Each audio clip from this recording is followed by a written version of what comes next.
All right, music fans, welcome back. Harmless Dave here again, talking about new music, real music, all kinds of music, and doing so in real time for real people just like you and just like me.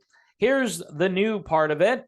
I'm going to be talking about Deep Purple, so I figured, let's talk about Sunstorm. I had one patron on my channel, a loyal fan of the channel and a great supporter of the channel, tell me that Sunstorm is great music to run to, okay? I've had other people tell me that you can clean your entire house to this. When you get older, your priorities change. I know there are a few people out there that might be doing some other things to Sunstorm, but it's upbeat. It's, very much in line with Deep Purple, Rainbow, Michael Schenker Group, that kind of thing. And came out, I think, about a month or maybe 6 weeks ago. I'm not even sure of the release date, but I went out and purchased a copy, did an interview with Alessandro Del Vecchio. He's kind of the mastermind behind Sunstorm and a whole bunch of other great projects from Frontiers Music. Again, people, if you like Rainbow or Deep Purple. Speaking of Deep Purple, they have a brand new guitarist. He's actually been with the band now for quite some time. Longtime guitarist Steve Morse decided to leave Deep Purple because he wanted to spend more time with his wife. His wife has been sick for quite a long time, at least off and on, and he's basically gone home to take care of her, which I think is really an awesome thing. And the band bid farewell to Steve Morse after 25 years. I got to tell you, the Steve Morse years for Deep Purple were very, very productive. And certainly it changed the band to some degree because I think Steve Morse and Ritchie Blackmore are very different. And replacing Ritchie Blackmore wasn't an easy task. And I think Steve Morse did that. But Steve Morse had his own style, as does Simon McBride, who is the new guitar player in Deep Purple. It was announced officially, and that's really cool because Simon McBride has been doing a great job on the road with DP. In fact, the crowds have been reacting in a very positive way to Simon McBride. And I'm not saying he's a better guitar player than Steve Morse. That would be a little bit out there. And I'm not saying he's a better guitar player than Ritchie Blackmore. I mean, the people who like Ritchie are always going to say Ritchie was the best, Smoke on the Water. I mean, how are you going to top that, right? Well, Simon McBride has his own style, and you can go listen to some of his solo work. He was, I think, fairly busy last year. I know he's been friendly or friends with both Roger Glover and Don Airey for quite some time and has had, interactions with them on various projects and things. So I think this was just a natural fit. Hey, we know this guy. We think he's really good. Steve Morse originally was kind of hinting that he might come back. And then he basically came out with a statement saying that he wasn't coming back.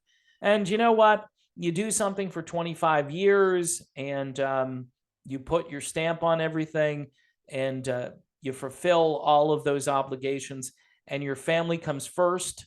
And so after the 25 years, you say, you know what? I think I've had enough in this band. And I think Steve Morse made a good decision.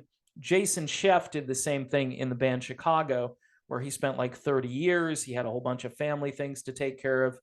And he decided that he wanted to have a little bit more free time and space to do the things that he needed to do to take care of his family. So pretty cool. Tell you what, I like Simon McBride a lot. You should check out some of those live clips that are out there on YouTube. Apparently the fans have been reacting in a very positive way.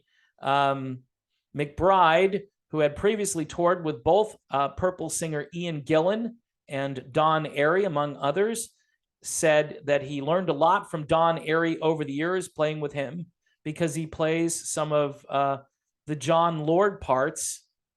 He's like, well, have you heard the keyboard solo? I said, yeah. And he said, well, why in the hell would you change it? So basically, yeah, Don Airy talking about how great John Lord is. But you know what? Here's the deal. They told Simon to just be himself. Don't try to play like Richie.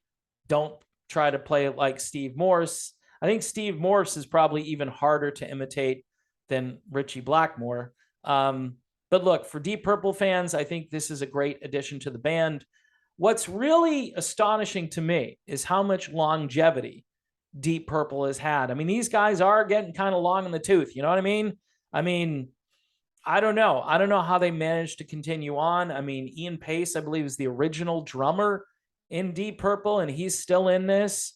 And Gillan and Glover, those guys are looking like, you know, people who should be in Bermuda shorts and hanging out at some nice resort in the Caribbean, but, you know, they're still going strong. Good for them. This kind of music still needs to be heard. And if they're selling out all over the place, especially over in Europe, of course you keep going. And it's cool that Simon McBride is in, and we'll see. Maybe they'll record some new material with Simon. I didn't think they were going to do any more original music. I know they came out with an album of cover tunes, I believe, last year or earlier this year.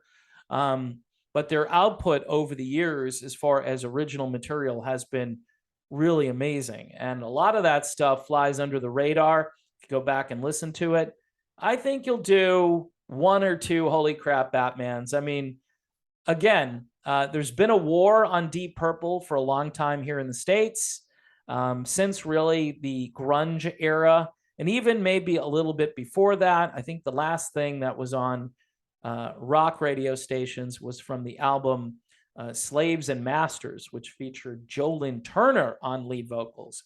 So that's how far back you have to go to hear any Deep Purple on the radio. And they're not playing any of that music anymore. They're not playing 80s Deep Purple, like Knocking on Your Back Door, or any of that great stuff they came out with during the 1980s. You have to go back to the 70s, and really the focus testing has destroyed that band. I mean, I don't even hear Highway Star.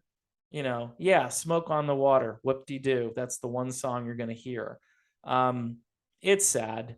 But there are new bands, you know, that are up and coming, that are trying to keep the torch lit. So check out Sunstorm, Brothers in Arms, really, really good stuff, courtesy of Frontiers Music, featuring the brilliant and wonderful Alessandro Del Vecchio and some other fine Italian musicians. It's like a great bowl of pasta right here with a few meatballs thrown in. So anyway, for Alessandro, I think they would be vegan meatballs, but in any event, it's good stuff. So there you have it, folks. Deep Purple, brand new guitar player. He's been playing with the band for a while, but it is official now. Thanks for watching. Don't forget to subscribe, and I will see you soon.